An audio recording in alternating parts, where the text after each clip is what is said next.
घटना थी।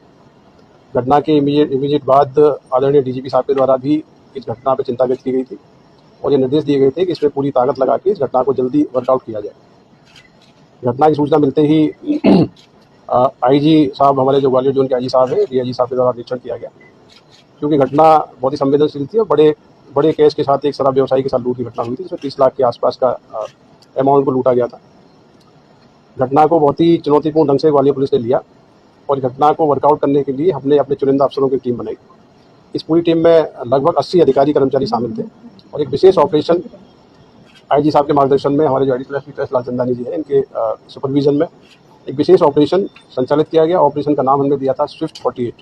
स्विफ्ट 48 इसलिए नाम दिया गया था कि हमारा डीजीपी साहब के निर्देश थे घटना को जल्दी से जल्दी खुलासा किया जाए।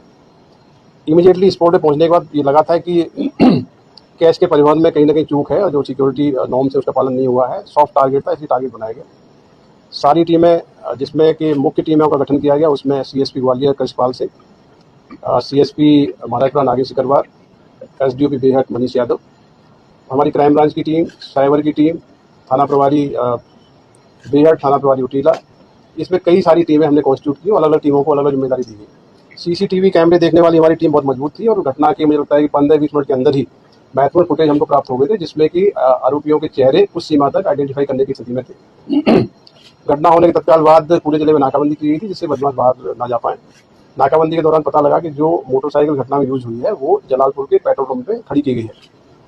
टीमों ने जब मोटरसाइकिल चेक किया और उसकी जब इन्वेस्टिगेशन की गई तो पता लगा गाड़ी जुलाई महीने में ही मुरैना कोतवाली से चोरी की गई है। तो चोरी की मोटरसाइकिल थी, इसलिए से बहुत ज़्यादा हमको कोई क्लू मिलने की संभावना नहीं थी।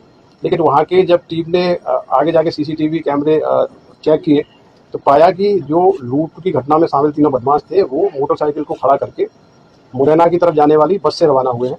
बस को चेक किया गया, बस के कंडक्टर से कंफर्म किया गया तो ये पता लगा कि तीनों बदमाश घटना करने के बाद टेकरी के पास में कहीं बस से उतर गए हैं। टीमें लगातार सीएच कर रही थी और टेकरी के आसपास इनकी सर्चिंग की गई। सर्चिंग में बहुत जानकारी नहीं मिली। सीसीटीवी फुटेज जब हमने अपने मुखबिरों को दिखाए, हमारी टीम के सदस्यों ने मुखबिरों को दिखाए और अपना जो नेटवर्क है वो नेटवर्क के माध्यम से 3 अपराधी इसमें प्रथम दृष्टया चिन्हित हुए थे। जो गाड़ी चलाने वाला व्यक्ति था उसकी शिनाख्त हुई थी, दीपक कुशवाहा, जो करुआ गांव का रहने वाला है, मुरैना का। दूसरा व्यक्ति जो कैश हाथ में लिए था, बैग जिसके हाथ में था, वो व्यक्ति विकास गुर्जर है, वो भी करुआ गांव का रहने वाला। तीसरा व्यक्ति था वो विजय कंसाना के रूप में उसकी शिनाख्त हुई थी। टीमें नाकाबंदी और लगातार दबिश की कार्रवाई कर रही थी। फाइनली इस पूरे अभियान में 48 घंटे की अवधि में ही हमको महत्वपूर्ण सुराग मिले। आज इस घटना में शामिल जो मौके पर मोटरसाइकिल में सवार लोग थे, जो गाड़ी चला रहा था दीपक कुशवाहा, उसकी गिरफ्तारी की गई है। गाड़ी के पीछे विजय कंसाना बैठा था, उसकी गिरफ्तारी की गई है। इस घटना में जो षड्यंत्र की भूमिका में था और जिसने पूरी